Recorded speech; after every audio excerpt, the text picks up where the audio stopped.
Hi hello నమస్తే welcome to BVR TV official మిత్రులారా, నేను మీ బీవీఆర్ రావుని.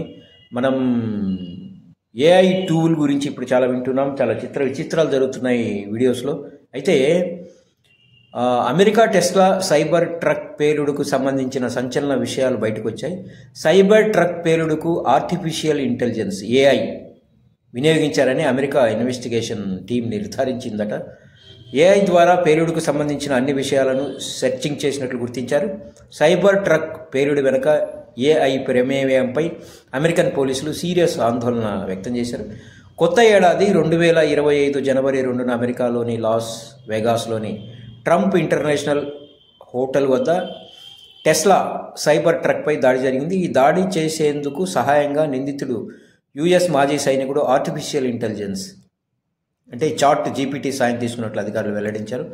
అందరికీ అందుబాటులో ఈజీగా యాక్సెస్ చేయగల ఏఐ సామర్థ్యం దుర్వినియోగం చేయడంపై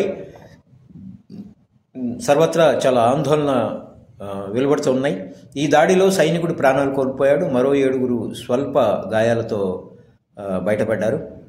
అమెరికన్ పోలీసులు తెలిపిన వివరాల ప్రకారం లాస్ వెగాస్లో టెస్లా సైబర్ ట్రక్ పేలుడు ఘటనలో నిందితుడు మాథ్యూ లెవెల్స్ బెర్గర్ పేలుడుకు ఏ పదార్థాలు అవసరం, ఎంత మోతాదులో వాడాలి, ఇలాంటి విషయాలను తెలుసుకునేందుకు చాట్ జీపీటీని వాడినట్లు పోలీసు ఇన్వెస్టిగేషన్లో తేలిందట.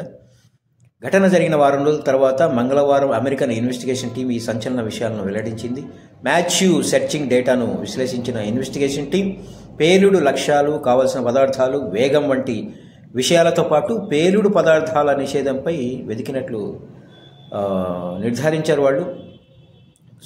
లాస్ వెగాస్లోని ట్రంప్ హోటల్ ముందు టెస్లా సైబర్ ట్రక్ పేలుడు ఘటనపై ఓపెన్ ఏఐ స్పందించింది. ఆర్టిఫిషియల్ ఇంటెలిజెన్స్ వినియోగంలో ప్రమాదకరమైన పరిస్థితులు ఎదురయ్యే అవకాశం ఉంది. ఏఐ వినియోగ నియంత్రణపై చర్యలు చేపట్టాం, విచారణలో పూర్తిగా సహకరిస్తామని చాట్ జీపీటీ తెలిపిందట. ఏది ఏమైనా చూడండి, సాంకేతికత అభివృద్ధి చెందుతూ ఉంటే నష్టాలు ఎక్కువైతున్నాయి, గమనించాలి మనం.